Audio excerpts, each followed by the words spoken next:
Hi friends, నేను మీ Soujanya. Welcome to my channel Souji food and travel. ఈరోజు యమునా నది పుష్కరాల గురించి తెలుసుకుందామండి. యమునా నది పుష్కరాలు 2026 డేట్స్, స్నానం ఘాట్లు ఎక్కడెక్కడ ఉన్నాయి, చేయవలసిన పనులు, పూర్తి వివరాలు ఈ వీడియోలో చెప్తాను. జూన్ 2 నుంచి జూన్ 13 వరకు ఆది పుష్కరాలండి. అలాగే సంవత్సరం చివరిలో 12 రోజులు అంత్య పుష్కరాలు. పుష్కరం అంటే ఏంటో తెలుసుకుందాం. 12 సంవత్సరాలకు ఒకసారి వచ్చేదాన్నే పుష్కరం అంటారు. పుష్కర సమయంలో ముక్కోటి దేవతలు 3.5 కోట్ల తీర్థాలు ఆ నదిలోకి వచ్చి చేరుతాయి అంటారు. సనాతన ధర్మంలో నీరంటేనే నారాయణ స్వరూపం. అలాంటి పవిత్ర జలంలో స్నానం ఆచరించి పుణ్యాత్ములు కావటానికి పుష్కర సమయం అత్యుత్తమం. భారతదేశంలో 12 ప్రధాన నదులకు 12 ఏళ్లకు ఒకసారి పుష్కరాలు వస్తూ ఉంటాయి. జ్యోతిష్య శాస్త్ర ప్రకారం గురుగ్రహం సంచారం ఆధారంగా పుష్కర కాలాలను నిర్ణయిస్తారు. గురుగ్రహం కర్కాటక రాశిలోకి ప్రవేశించిన సంవత్సరంలోనే మొదటి 12 రోజుల పాటు యమునా నదికి ఆది పుష్కర కాలం. అలాగే సంవత్సర చివరిలో 12 రోజులు అంత్య పుష్కరాలు. ఈ కాలం ఎంతో పవిత్రమైనది. యమగండాలను నివారించే యమునా పుష్కర స్నానం. ఈ సమయంలో చేసే దాన ధర్మాలు 10 రెట్లు ఎక్కువ పుణ్య ఫలితాన్ని ఇస్తుంది అని చెబుతూ ఉంటారు మన పెద్దలు.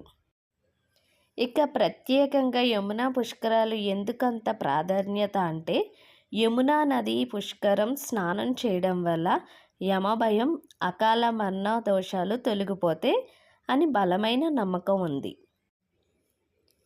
అసలు యమునా నది విశిష్టత ఏమిటి ఇప్పుడు తెలుసుకుందాం.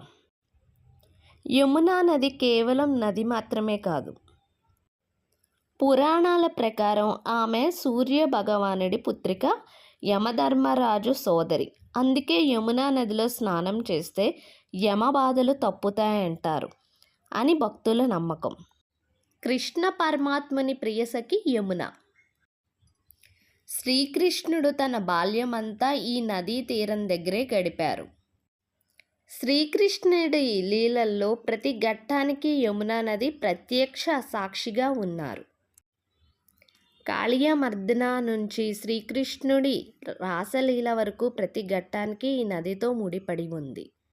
శ్రీకృష్ణునికి లీలకు సాక్షిగా నిలిచిన యమునా నది. అందుకే యమునా నదిలో పుష్కర విధులను చేయడం వల్ల శ్రీకృష్ణుడి అనుగ్రహం కలుగుతుందంటారు పండితులు. ఆమెకి కాళింది అనే పేరు కూడా ఉంది. కృష్ణుడి అష్టభార్యల్లో కాళింది ఒక ఆమె. కాళిందా పర్వతం నుంచి ఉద్భవించడం వల్ల ఆ పేరు వచ్చింది. నదీ రూపంలో ఉన్నప్పుడు యమున, శరీరం రూపంతో ఉన్నప్పుడు కాళింది అనే పేర్లతో పిలుస్తారు యమునని.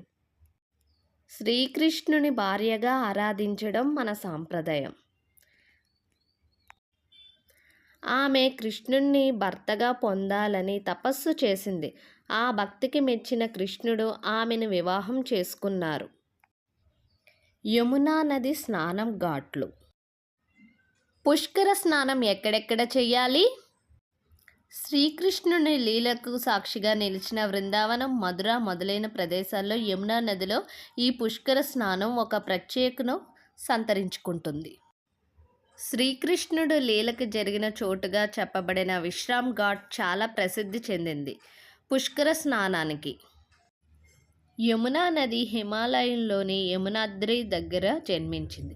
ఇది ఉత్తరాఖండ్, హర్యానా, ఢిల్లీ, ఉత్తరప్రదేశ్ రాష్ట్రంలో గుండా ప్రవహించి చివరికి ప్రయాగ్రాజ్ వద్ద గంగా నదిలో కలుస్తుంది. అందువల్ల ఈ ప్రదేశంలో యమునా నదిలో పుష్కర స్నానం ఎక్కడైనా చేయొచ్చు. అలాగే ప్రయాగ్రాజ్ అంటే అలహాబాద్లోని త్రివేణి సంగమం. ఇక్కడ గంగా, యమున, సరస్వతి నదుల పవిత్ర సంగమం ఉంది. ఆ సంగమంలో పుష్కర స్నానం ఆచరిస్తే ఎంతో పుణ్యమని భక్తులు భావిస్తారు. ఇంద్రప్రస్థానం అదేనండి మన ఢిల్లీ. ఇక్కడ పాండవులు ఎన్నో యజ్ఞాలు, పుణ్యకార్యాలు చేశారు. ఇక్కడ కూడా మనం యమునా నది స్నానం ఆచరించవచ్చు. నదికి వాయనాలు. సుమంగళిగా జీవితాంతం ఉండాలని కోరుకుంటూ ఆడపడుచులు పుష్కరాల సందర్భంగా నదీమాతకి వాయనాలు సమర్పిస్తారు. ఇలా చేస్తే విఘ్నాలు దూరమై అన్ని శుభాలే కలుగుతాయని నమ్ముతారు. చీర, జాకెట్టు ముక్క, గాజులు, కుంకుమ, పసుపు, పుస్తె, మెట్టెలు పూజించి నదిలోకి జారవిడుస్తారు. పుష్కర సమయంలో దంపతులకు, ముత్తైదువులకు వాయినాలిచ్చి ఆశీస్సులు తీసుకుంటారు. మోక్షాన్ని ప్రాప్తిస్తుంది. నీళ్లు దాహం తీరుస్తుంది. శుభ్రపరచడం అనే 2 శక్తులున్నాయి. పుష్కర స్నానం చేసి 3 సార్లు మునక వేస్తే తెలిసి తెలియక చేసిన పాపాలు నశిస్తాయి. అలాగే నీటిని సంప్రోక్షణ చేయడం వల్ల ద్రవ్యశుద్ధి జరుగుతుందని పురాణాలు పేర్కొన్నాయి. అలాగే పుష్కర స్నానం చేసిన వారికి అశ్వమేధ యాగం చేసినంత పుణ్యం లభిస్తుందని, మోక్షం ప్రాప్తిస్తుందని ధర్మశాస్త్రాలు తెలియజేశాయి.